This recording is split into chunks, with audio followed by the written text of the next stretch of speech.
I've been invited to speak about pilgrimage because it's a subject of my latest and, to my own way of thinking, my most important book. I'm best known for a book called Soil and Soul about land reform, and another one, Hell and High Water, about climate change. This book is very much about the inner life. The other writing was more about the outer life. This is about the deepening of the inner life. And I want to put it to you that eco-congregations need to be not just about the outer changes we make, like insulating our church buildings and dealing with heating systems and recycling and the gardens and so on, but equally they must be about the life of the church. And I was delighted to see that list just now. The number of different churches, you even had the Free Church of Scotland, which I'll be mentioning in my talk, represented there, including the Quakers, of which I'm a member myself. I was delighted to see that range of what I like to think of as being the underlying, undivided church. The church that for all our surface and outer creedal differences, nevertheless continues as an underlying spirit that in our tradition we know as the human face of God represented through Jesus Christ. That is how I would say it, that Christ represents the human face of God so that we can relate to what the divine mystery is about. And traditionally, pilgrimage has been hugely important in that, because our lives are so cluttered. We are so busy in our lives that we don't make times of fallow.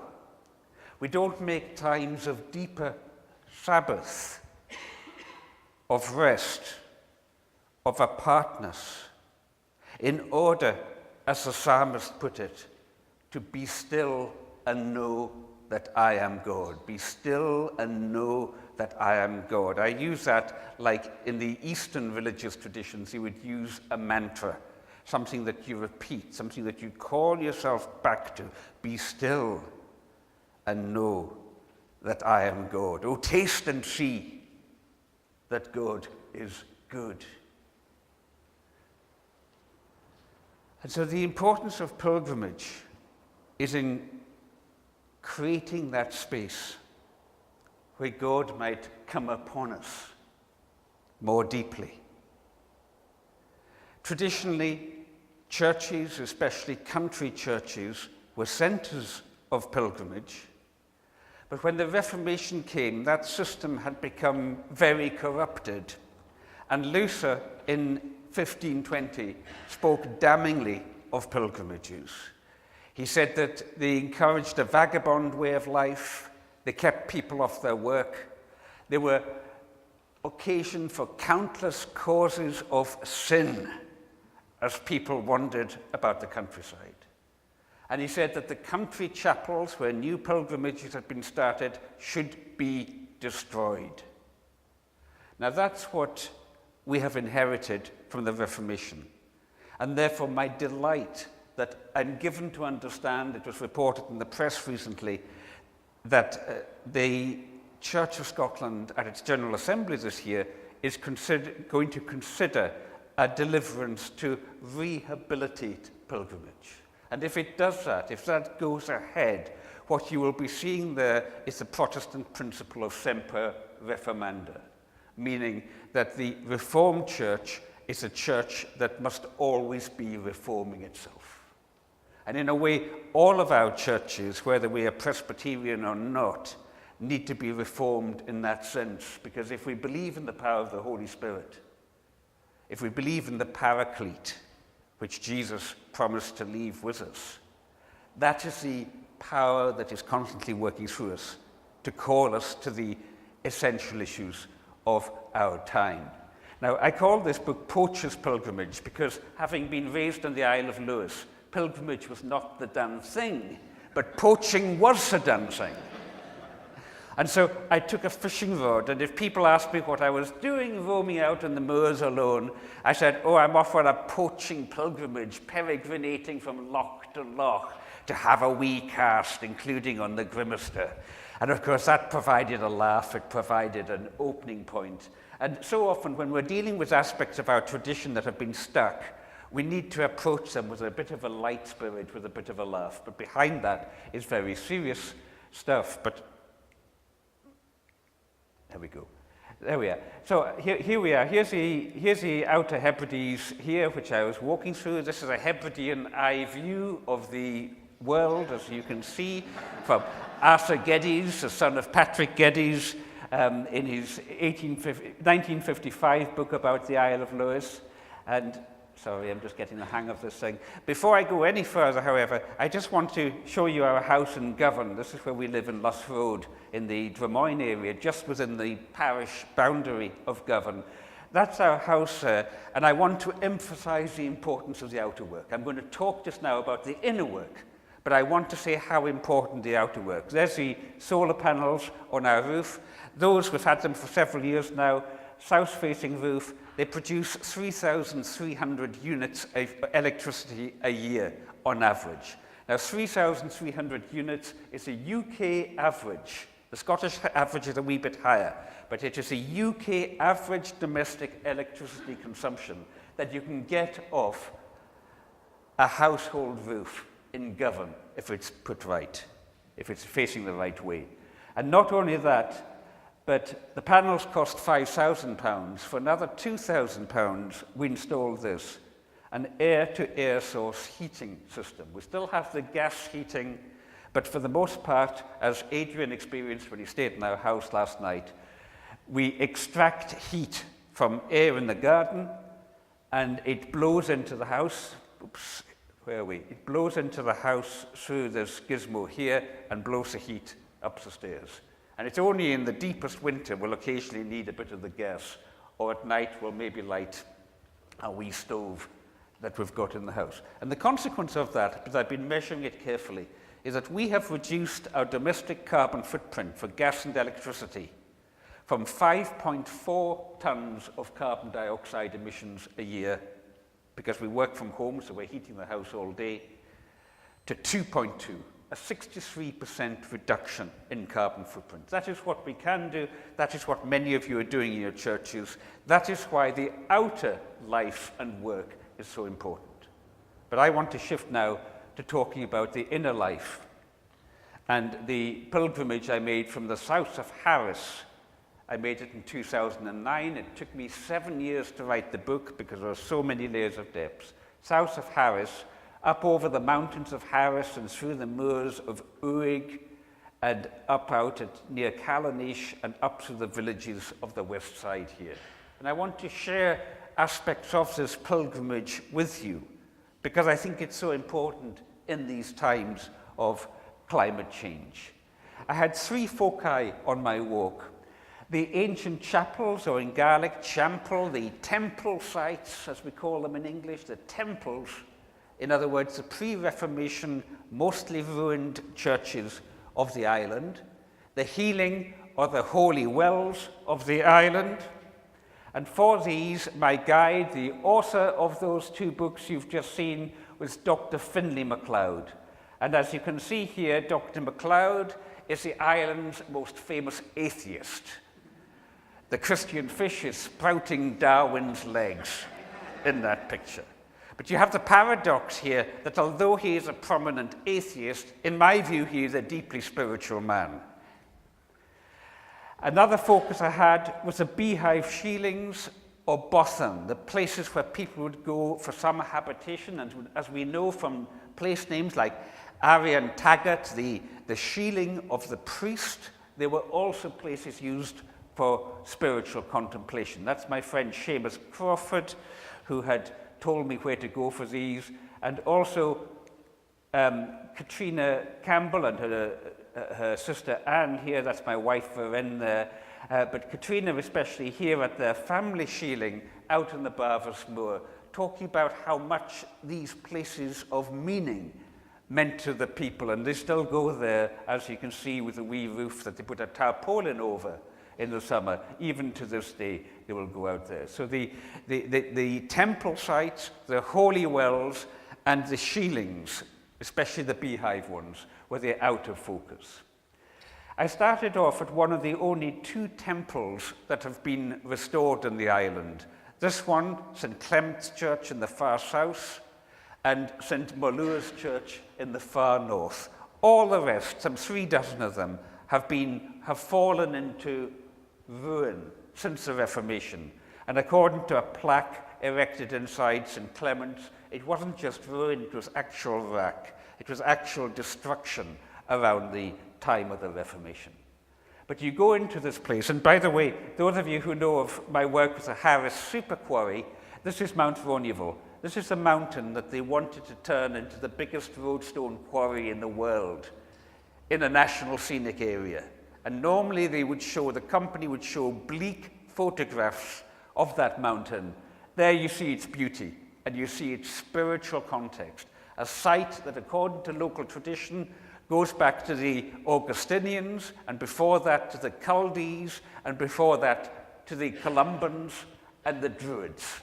That is the tradition we are holding. Remember that. This was the Iona of the Northern Hebrides, St. Clement's Church, which boasts a monastery for men and a nunnery for women, according to local tradition.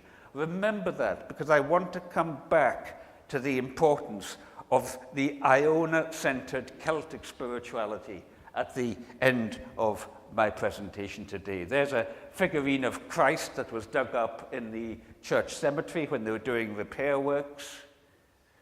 Christ of St. Clement's Church. And here is the tomb built around 1520 or thereabouts to Alastair McIntosh, the chief of the MacLeods of Harris and Dunvegan at the time. And I would like to draw your attention particularly to this panel here, if I can just close in on it. There it is. And you can see these are all the different saints that are portrayed here. This one here is Jacobi, in other words, Jacob or James. And notice what's in his halo. In his halo is a scallop shell. Here, on the remote edge of Scotland, 500 years ago, they put the scallop shell of the Camino de Santiago that Adrian was just showing me the slides of his pilgrimage there. That we were connected, even back then, before the Reformation, we were connected to pilgrimage routes right through Europe. And that applies for many parts of Scotland. But here you have it in the most northerly of the inhabited Outer Hebrides, the island of Lewis and Harris. So off I go on my walk. 12 days I took to go 60 miles as a crow flies, but I was going backwards and forwards and round and meditatively through the familiar villages of my youth and heading up into these mountains. And I'd like to draw your attention to this double mountain here, Uskavil and Beg. Uskavil meaning either water mountain or oxen mountain, depending on whether you take the Celtic or the Norse derivation of the name. And the importance of this mountain in terms of climate change is that according to the Hebridean traditions, specifically as recounted by Otter Swire, the mother of Dr. Jim Swire, whose daughter Flora MacDonald Swire died in the Lockerbie tragedy. The importance of this, as Otter Swire in her book of Legends of the Hebrides points out, is that this was the focus of the second of the great floods, of what I call the floods of the apocalypse. And I use the word apocalypse in its technically correct sense of a revelation, apocalypse, to take away the covering. An apocalypse is a removal of the covering. And I put it to you as people concerned with eco-congregations, with the spirituality of climate change.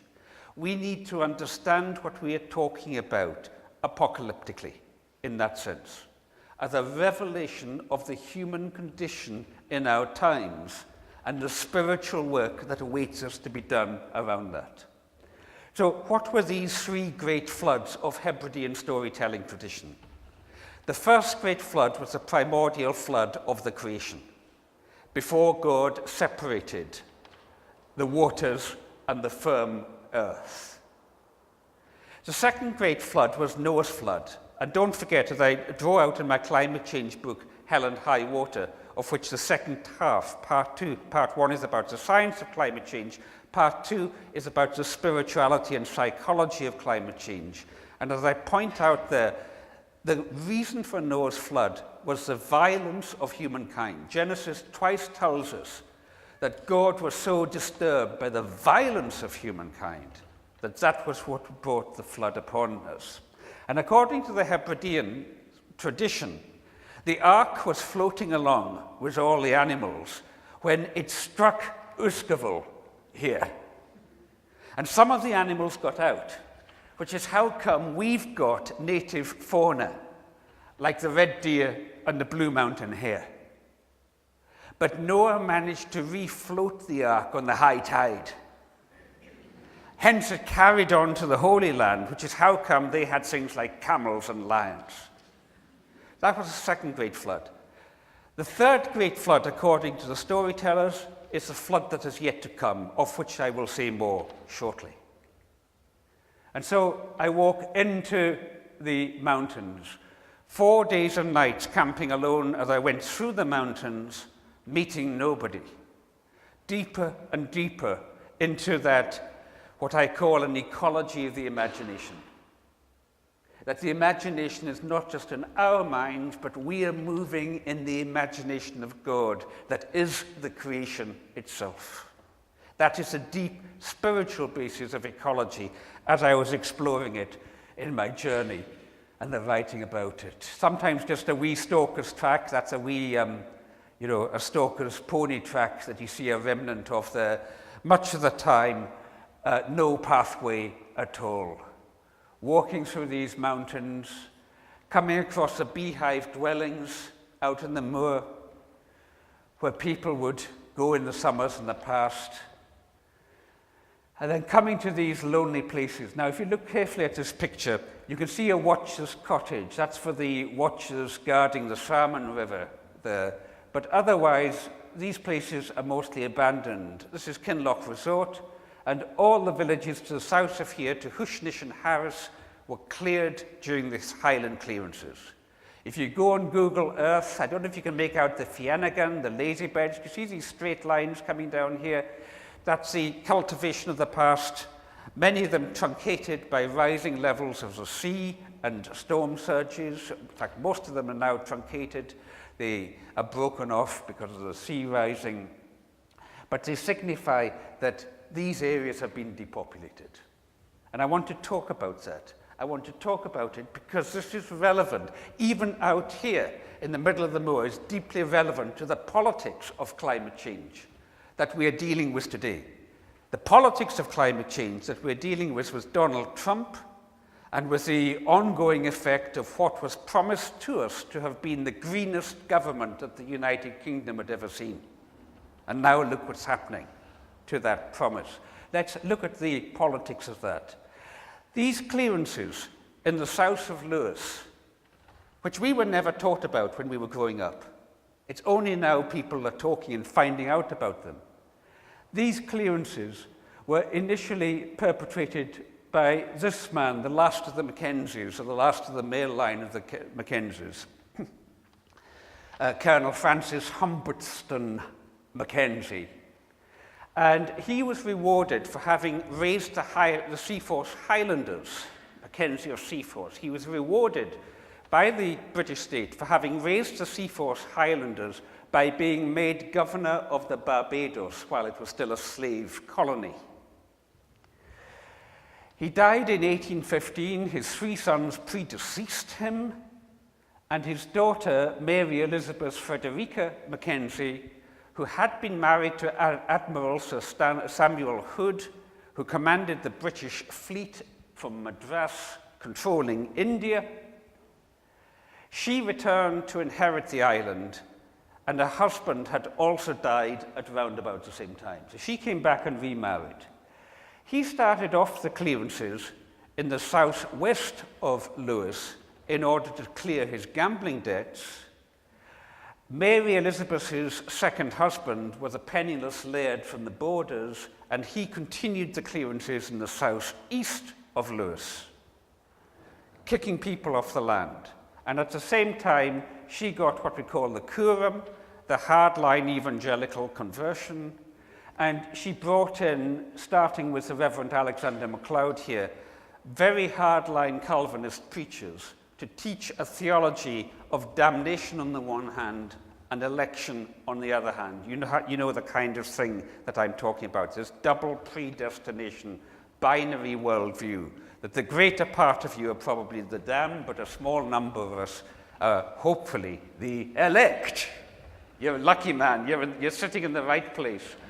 Okay, so this was the kind of theology that got brought into the island from the 1920s, spearheaded by Alexander MacLeod, of whom it is said that the traditions, the hard-line traditions of the island today, very much look to as having been the founding father. Now, what's the relevance of this today?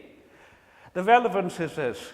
This is Stornoway Pier in 1923 when the Metagama sailed, with 260 young people, 4/5 of them young men, leaving the island. Another 800 out of a population of about 30,000 left the same year. The young men got up and went because they were pushed onto land. There was not enough good land on the island, combined with rising populations. There was not enough for them to stay. And in 1930, this young woman was one of the ones who joined them. But more chance of finding a husband elsewhere than on the island, when it had been bled of its young men by emigration and by the Great War just before that. Her name was Mary Ann MacLeod. She emigrated to New York in 1930, where she met Frederick Trump. So as a consequence, because Mary Ann's forebears, all 4 lines of Mary Ann's forebears were cleared from the land in the Mackenzie clearances, in either the southwest or the southeast of Lewis. That's why they were living on a very small croft in Tongue, which is where Donald Trump went and visited a few years ago. He spent 90 seconds inside the house. He just wanted the photo opportunity for his campaigning. And there's Mary Ann today. So there she is as a young woman, a bonny lass. There she is. But not today. She died in 1990 or thereabouts, I think it was. There's Donald. There's his mother, a lass from Lewis. Donald is a son of our island. And I suggest the reason why the Donald managed to attract an 81% vote from the self-described evangelical or born-again American constituency, which makes up about 25% of the American vote. The reason why is that he understands how to appeal to that constituency. And he understands how to, I don't mean consciously, I mean implicitly. Because he's carrying this binary worldview of an us and a them. I suggest that the wall with Mexico, for which Mexico will pay, at the deepest level, is a spiritual wall that runs through the likes of the mind, not just of the Donald, but also of the constituency that voted for him. And that this is a spiritual problem. This is a spiritual problem when a theology is used in ways which, and in my book, In Poacher's Pilgrimage, I explore in depth, using examples mainly from the George Bush regime in America, people like Donald Rumsfeld and so on, using examples from American neoconservative warmongering politics, anti-environmental politics, showing how this theology of sense of being an elect with a mission to police the world, because the task of the elect is to control the damned until the day of judgment. How that is rooted in with this theology preached by such likes as Billy Graham and his son Franklin and what have you. So I suggest that as Scots, we have a particular responsibility to understand this. And hence why it is so exciting when you see things like in the Church of Scotland today, issues like pilgrimage, issues like spirituality being looked at afresh, because we realize, those of us who were raised in the Presbyterian tradition or in Presbyterian communities, which is really all of us, even if we're Catholics, we're still a part of a Presbyterian. Scotland was a church by law established. We realize that the church must be the reforming church. It must be work in progress. And so back to the walk. And the weather had changed. The storms came in. The mist came down. I was navigating just by map and compass because you can't see anything in that circumstances. The rivers had swollen to floods. I was walking my way through this, making for St. Bridget's Shieling out in the moors. Bridget is no longer an island name. It would be seen as a Catholic name. It would be seen, in my youth, it would be described as being amongst the Catholic or Papist superstitions, is how we were taught it in my childhood. And yet, you have it embodied in place. You have various lochs named after Bridget. You have this place here called Gary Bridger, the garden of Bridget, or the Shieling lands of Bridget. And there is her ruin. And as I kneeled at this lintel stone here in the middle, the lintel stone under which people would call a blessing on the house as they entered, I saw this verdant little fern. And the line from the John Martin song came up in my mind. I curl around you like a fern in the spring. And the thought came to me, don't be too hard on rocky old Calvinism. These stones are like the altar described in Exodus. And God said unto Moses, when you build an altar, do not use a sharp tool on the stones. Use unhewn stones to build my altar. It's the same when we do the work of spiritual reformation. We must be careful about the use of sharp tools on one another's denominations. These stones have rounded over the years with the forces of the elements. We must be gentle in how we treat our colleagues with whom we might disagree in this work. And so I moved back into the areas of habitation, the outliers to the Callanish stones here, the Callanish stones themselves. That's how I was walking. You can see my fishing rod. You see my fishing rod poking up there, my rucksack and what have you. When I went into the Callanish Visitor Centre, I looked at myself in the mirror and I was shocked to see my face, having been, out in the wilds, not meeting anybody. The social composure of my face had completely gone. I'd become like a wild man from off the moors. And I took what I believe is now called a selfie to remember what I was like after that experience. And it was a Saturday. And, what do you do on a Hebridean Sabbath? The only church within walking distance was the Free Church of Scotland. The very type of Calvinism I had been wrestling with. Well, I went down there, and do you know the Reverend Callum MacDonald? He gave a stunning sermon, would you believe, on Job chapter 12. The tabernacles of the robbers prosper. But I say unto you, ask the beasts of the field, and they shall tell you. Speak to the fishes of the sea, and they shall answer to you. Inquire of the earth itself, and it shall testify that the Lord thy God holdeth all this in his hand. And Callum spoke of climate change in that sermon. And he said, remember, come what may in the come to pass, God is holding all of this in his hand. Our task is to do the outer work, but remember that. And as I was leaving Callum after one of my subsequent visits, he said to me, the old people of this island, they say there is only one thing that the devil cannot counterfeit. I said, what? The devil? Yes, he said, there's only one thing that the devil cannot fake. I said, what's that? He said, well, we call it in the Gaelic the mian. M-I-A-N-N. The mian. It means ardent desire.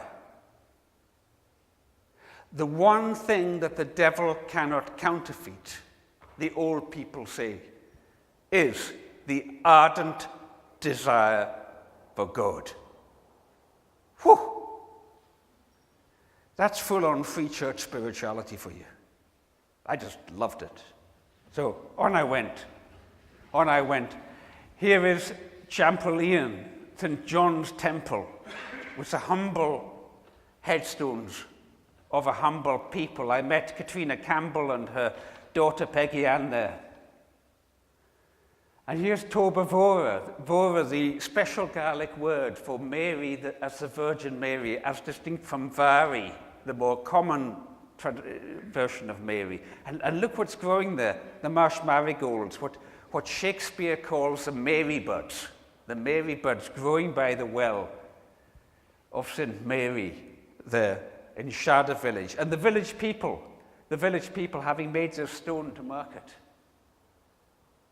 Free Church, Free Presbyterian, Church of Scotland, marking a well to Mary. Semper Reformanda. And I met up with Dr. Finlay here at Toba Bridger, St. Bridget's Well, in Melbourne village. And there, do you see this vague outline? That is all that remains of Champel Bridger, the temple of St. Bridget, the pre-Reformation church dedicated to her. And by now I've been walking for 10 days, and I'm walking to this one, the Temple of the Sacred Cross, the Sacred Heart, the Temple of the Sacred Heart, a Holy Cross temple. And as I'm walking, I'd been looking at the golden sunset over the water like a Celtic cross the night before. And I was kind of walking every next step so slowly. And I was looking into this Celtic cross, seeing this like this fire in my mind up front where I was headed for. Walking into the Sacred Heart of Christ. Every next step, deeper and deeper into the Sacred Heart. And then St. Peter's Temple here in the north of the island, where they've buried over 400 old Bibles in the old cemetery. Buried them because they were beyond use, and this seemed a respectful way of treating them. And you literally see human bones lying around. And I kneeled down where love was happening in the midst of death. Love happens in the midst of death. And as I kneeled down, I just felt waves of tears coming over me. And the communion of the saints, those who have been, those who are, those who have yet to come, were here in this place. And then on finally to Champel Ronan, St. Ronan's Temple. And that's all that's left of it. Do you see these few foundation stones? Which side of the fence are we on? Are we on the side of spirituality or good? Will we give ourselves to that? Or are we on the other side? Do we choose not to be on that side? And that's all that's left of the temple. And I'd just like to close by reading you a passage here, because I said there were 3 floods. The third of which, according to the storytellers, the little old woman of the wild, she, and I'm quoting here from the storytellers, she whose age even tradition failed to account, Her maiden days were spent in Glencorridale in South Uist. Her words described a kind of golden age, one where the little brown brindled lark of Mary bounded to the ear of heaven to herald the dawn. And where the islands of the Hebrides, when the islands of the Hebrides were all joined up into one. Then came Culloden, followed by the Clearances. And in Alexander Carmichael's words from the Carmina Gadelica, the whole of these faithful people of Corriedale and hundreds more were evicted and driven to all ends of the earth, many of them to die moral and physical deaths in the slums of Glasgow and other cities. In 1869, a South Uist woman recited to Carmichael a poem of coming cataclysm. She prophesied a continuation of, and I quote, overflowing of the Atlantic and the submerging of certain places. In the end, there will come a time in which, and this is quoting from Carmichael's writings, the walls of the churches shall be the fishing rocks of the people, while the resting place of the dead shall be a forest of tangles, amongst whose mazes the pale-faced mermaid, the marled seal, and the brown otter shall race and run and leap and gambol like the children of men at play. A biblical allusion there. Like the children of men at play. Flood legends don't need second sight in the era of climate change. The folk memories of many coastal people in the world look back to inundation after the Ice Age, where the global sea level rose by some 120 meters. What intrigues me about the Hebridean legends is Otter Squire's account of the three great floods, that of creation, that of Noah, and that which has yet to come. But with the latter, quoting again from the storytellers, quote, Iona will rise in the waters and float there like a crown, so that the dead will arise dry to ease their recognition on the last day.